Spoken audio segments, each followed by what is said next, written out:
René Guénon, le théosophisme, histoire d'une pseudo-religion. Chapitre 27. Le moralisme théosophiste. Nous avons déjà eu l'occasion d'indiquer que, depuis la mort de Madame Blavatsky, le côté doctrinal du théosophisme avait perdu de son importance au profit du côté moral et sentimental. Ce n'est pas à dire d'ailleurs que ce dernier était absent à l'origine, puisque la fraternité universelle a toujours été le premier des 3 buts proclamés par la société théosophique. Sous ce rapport, sinon en ce qui concerne la propagande théosophiste proprement dite, c'est Madame Blavatsky elle-même qui avait pris notamment l'initiative d'une action dans certains milieux ouvriers. Voici en effet ce qu'elle écrivait en 1890, ouvrez les guillemets. À Londres, dans le vrai centre du matérialisme le plus luxueux, nous avons fondé dans l'Est End le premier club des femmes ouvrières, complètement libre de conditions et croyances théologiques. Jusqu'à ce jour, de pareils efforts ont été sectariés et ont imposé certaines croyances spéciales religieuses. Les nôtres sont basés sur la fraternité humaine seulement, et ne reconnaissent aucune différence de croyance comme barrière. Fermez les guillemets. Il s'agissait donc là, dans la pensée de la fondatrice, d'une concurrence directe aux institutions charitables à caractère confessionnel. Et cette concurrence devait être également portée sur d'autres terrains, particulièrement sur celui de l'éducation. C'est dans ce sens qu'il faut entendre des déclarations comme celle-ci. Ouvrez les guillemets. Le devoir de tous les théosophes ayant cet objet de la fraternité universelle en vue est de propager une éducation non sectaire dans tous les pays et par tous les moyens pratiques. Fermez les guillemets.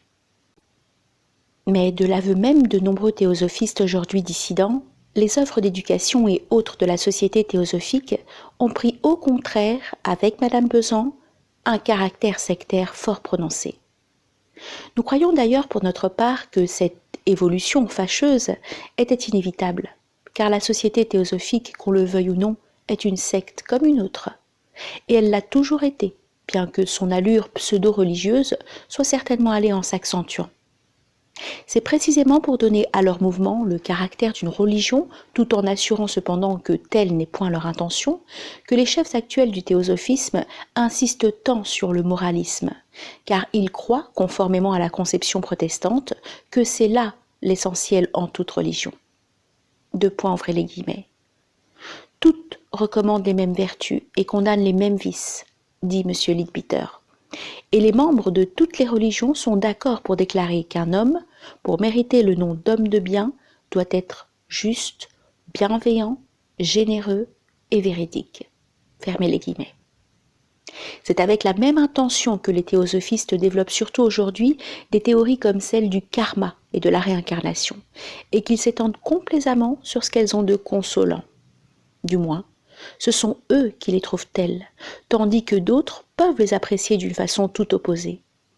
Simple différence au fond, dans les dispositions sentimentales de chacun, mais l'important, quand on veut se rendre compte de la mentalité théosophiste, est de voir combien ce caractère consolant contribue à faire accepter des théories comme celle-là, indépendamment de toute justification logique qu'on ne saurait tenter sans quelque imprudence. Dans le fait d'avoir adopté une telle attitude, il y a là le signe incontestable d'une faiblesse intellectuelle chez les dirigeants du théosophisme. Mais il y a encore autre chose. C'est la concurrence religieuse qui se poursuit sous une forme différente de celle qu'elle revêtait au début. Pour rivaliser avec les religions, il fallait bien offrir des avantages comparables à ceux que trouve dans celle-ci le commun de leurs fidèles. Le théosophisme devait donc en arriver tôt ou tard, par la force des choses, à se présenter comme une secte religieuse. Qu'il l'avoue ou qu'il le nie, cela n'y change rien. Et cette secte, si l'on tient compte des origines de ses chefs, devait forcément avoir des tendances analogues à celles des sectes protestantes. C'est ce qui s'est produit effectivement. Et ces tendances ont, dans la prépondérance du moralisme, une de leurs manifestations les plus significatives. Si l'on se reporte à la liste des organisations auxiliaires de la Société théosophique que nous avons donnée dans le chapitre précédent, il est facile de se rendre compte que le but déclaré de presque toutes ces associations, en mettant à part celles qui ont un caractère très spécial et ouvertement théosophiste, se rattache à peu près exclusivement à un certain nombre d'idées directrices à base sentimentale. Humanitarisme, pacifisme, anti-alcoolisme, végétarisme, qui sont particulièrement chers à la mentalité essentiellement moraliste du protestantisme anglo-saxon. Certains mouvements actuels, certaines campagnes anti-alcooliques par exemple, ont des dessous fort curieux à étudier. Il serait très instructif d'y suivre d'une part l'influence du protestantisme et d'autre part celle de la maçonnerie et des sociétés secrètes. Et nous ajouterons que l'étude du mouvement féministe, même en dehors de la co-maçonnerie dont nous avons parlé, ne serait pas moins intéressante au même point de vue. Nous nous bornerons ici à citer quelques exemples en ce qui concerne l'anti-alcoolisme et le végétarisme. Il est bien entendu que les organisations que nous allons mentionner n'ont aucun lien direct avec le théosophisme, mais il n'en est pas moins incontestable car elles procèdent du même esprit. Il existe en Amérique 2 sociétés secrètes, l'une masculine et l'autre féminine, appelées Fils de Jonadab et Filles unies de Réchab, qui basent leur organisation sur ce verset biblique. Ouvrez les guillemets. Nous ne boirons pas de vin, car Jonadab, fils de Réchab, notre père, nous a fait ce commandement, disant : Vous ne boirez pas de vin, ni vous, ni vos fils, à tout jamais. Fin de citation. Aucun membre qui a rompu son engagement ne peut être réintégré par la suite. Une autre association analogue est l'ordre des fils de la tempérance, qui est réservé aux hommes, mais auquel se joignent celui des filles de la tempérance pour les femmes et celui des cadets de la tempérance pour les jeunes gens. À la question « Pourquoi cet ordre possède-t-il des secrets ?», voici la réponse qui est donnée. Ouvrez les guillemets. Une ancienne allégorie enseignait que l'envie et l'oisiveté se marièrent un jour, et qu'elles eurent un enfant, dont le nom fut Curiosité. Cet enfant vit encore sur la terre, où il est comme une sorte d'être omniprésent qui assure sa subsistance en dérobant un peu à l'un, un peu à l'autre et quelque chose à tous. C'est pour éviter les trop fréquentes incursions de cette créature indiscrète et importune que les secrets furent introduits dans notre ordre. Fermez les guillemets. Nous donnons cette citation parce qu'elle est assez caractéristique de la mentalité spéciale qui règne dans tous ces groupements. Nous ne croyons pas qu'on ait jamais songé, avec l'époque contemporaine, à former des sociétés secrètes pour des buts aussi puérils. D'autre part, il existe dans la maçonnerie anglaise des loges spéciales dites loges de tempérance, dont les membres prennent l'engagement de s'abstenir rigoureusement de toute boisson alcoolique. Enfin, nous signalerons l'ordre indépendant des bons templiers, autre association d'origine américaine qui exige aussi le serment formel du secret, sous prétexte d'habituer ses membres à être maîtres d'eux, et qui a de nombreuses attaches avec la maçonnerie. À côté des loges d'adultes, où les membres des 2 sexes sont admis à partir de 16 ans, cet ordre possède des loges enfantines ou temples de la jeunesse. Il existe plusieurs branches de cette organisation dans divers pays d'Europe, Angleterre, pays scandinaves, Allemagne, Hongrie, Suisse, Belgique et France. En 1906, le grand chef templier international était M. Wawrinski, député au Parlement suédois.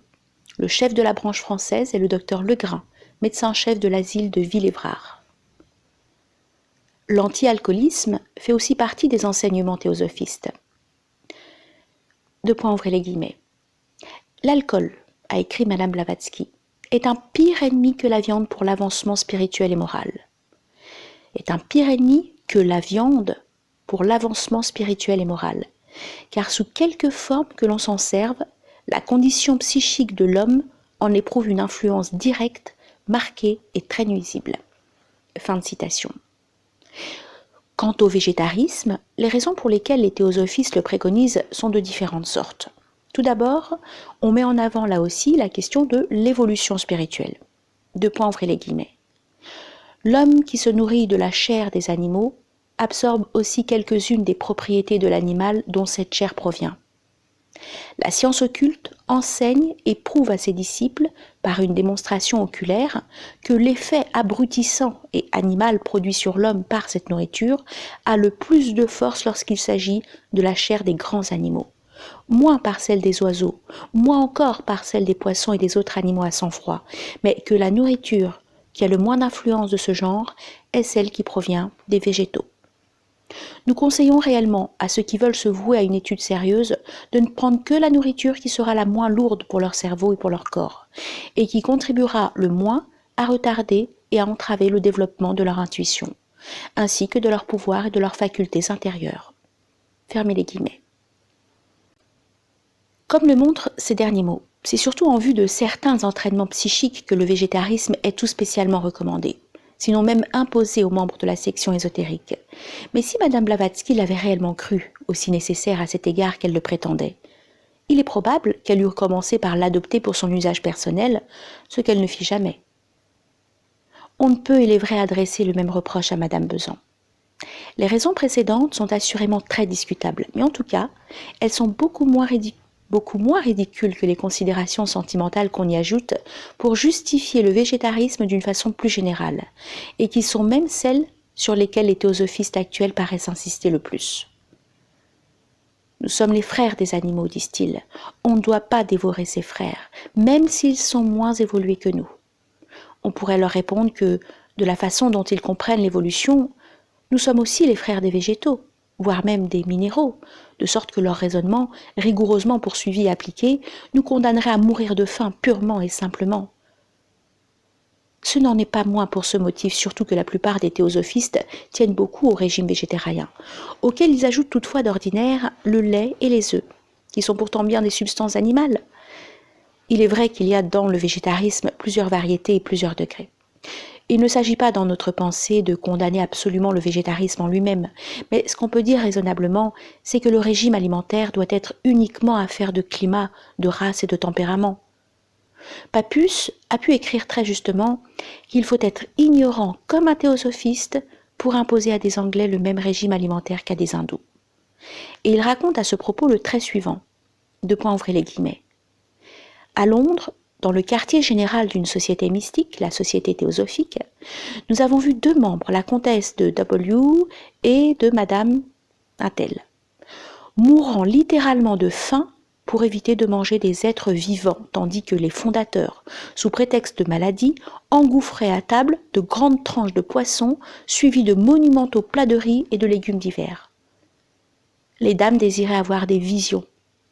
En attendant, elles s'étaient procuré une jolie dose d'anémie cérébrale. Fin de citation. Nous avons mentionné parmi les créations théosophistes la Société végétarienne de France, qui a pour organe la revue IGI, conjointement avec la Société belge pour l'étude de la réforme alimentaire. Il a existé antérieurement une autre publication similaire, intitulée La réforme alimentaire, qui se proposait en outre de combattre le vaccin et les méthodes pasteuriennes. Sur ce dernier point, nous avons déjà annoté l'animosité de la doctoresse Anna Kingsford contre Pasteur, et aussi l'existence dans l'ordre de service de la Société théosophique, d'une association anglaise ayant pour but l'abolition de la vivisection, de la vaccination et de l'inoculation. Fermez les guillemets. Ce sont là des opinions qui peuvent être parfaitement soutenables en elles-mêmes, mais qu'on s'étonne de voir si étroitement mêlées à toutes sortes de niaiseries sentimentales et humanitaires, ou mieux, humaines, comme disent les Anglais, d'un mot qui exprime une nuance à peu près intraduisible. Ce qui ne peut que leur faire perdre tout caractère sérieux aux yeux de beaucoup de gens sensés. Pour le végétarisme, nous pouvons trouver l'occasion de rapprochements tout à fait analogues à ceux que nous avons faits pour l'anti-alcoolisme. Et pour commencer, nous dirons que la doctrine antoiniste, dont il a été question au chapitre précédent, recommande également le régime végétarien. D'un autre côté, nous connaissons une société secrète anglaise appelée Ordre de la Réconciliation, Order of the Atonement, dont le siège est à Brighton et qui possède des grands temples à Paris, à Jérusalem aussi et à Madras.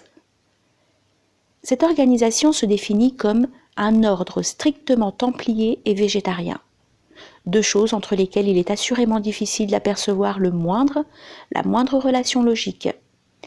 Du reste, on ne s'explique pas beaucoup mieux la dénomination de bons templiers appliquée à une association anti-alcoolique.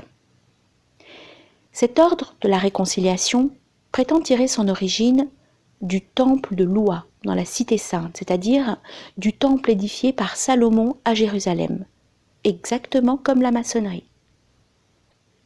Ses membres prennent l'engagement de consacrer tous leurs efforts à hâter l'événement de l'âge d'or. Cette dernière expression, qui désigne évidemment ici l'époque où les hommes s'abstiendront de toute nourriture animale, fait penser à une autre association fondée en Angleterre en 1895 et qui porte précisément le nom d'Ordre de l'âge d'or. Les membres de cette organisation, qui se qualifient modestement de chevaliers de la rédemption, vont beaucoup plus loin que les théosophistes dans le sens d'un strict végétarisme. Non seulement ils prescrivent toute substance d'origine animale, mais encore ils sont fruitariens et s'abstiennent de tout aliment cuit. Il serait difficile de se montrer plus rigoureux. Cet ordre, qui exprime son idéal en des formules particulièrement pompeuses et déclamatoires, a des adhérents dans l'Amérique du Nord, ce qui n'a rien d'étonnant, et même dans l'Inde. Dans cette dernière contrée, il se recrute à peu près exclusivement parmi les jaïnistes. Le même ordre compte parmi ses membres les plus éminents le docteur Yu Ting-fang, qui, en Chine, fut ministre dans le gouvernement provisoire révolutionnaire de Sun Yat-sen, qui, après s'être réfugié quelque temps au Japon, s'est fait récemment élire président d'une république chinoise du Sud, et qui, disons-le en passant, est protestant et appartient à la maçonnerie américaine. Enfin, il revendiquait aussi comme fruitarien le président de la République mexicaine Francisco Madero, assassiné en 1913, qui était en même temps un occultiste et un maçon de haut grade. Il y a entre tout cela des relations bien inattendues. Mais en voilà assez sur ce sujet, que d'autres estimeront peut-être peu sérieux et peu digne de retenir l'attention. Si pourtant nous nous y sommes arrêtés, c'est que ces choses, si extravagantes qu'elles soient, sont loin d'être aussi inoffensives et aussi négligeables que pourrait le croire un observateur trop superficiel. C'est aussi qu'elles montrent assez clairement quels sont les courants de la mentalité moderne auxquels s'apparente le théosophisme, et nous pensons qu'il ne sera pas inutile d'insister encore sur ce dernier point.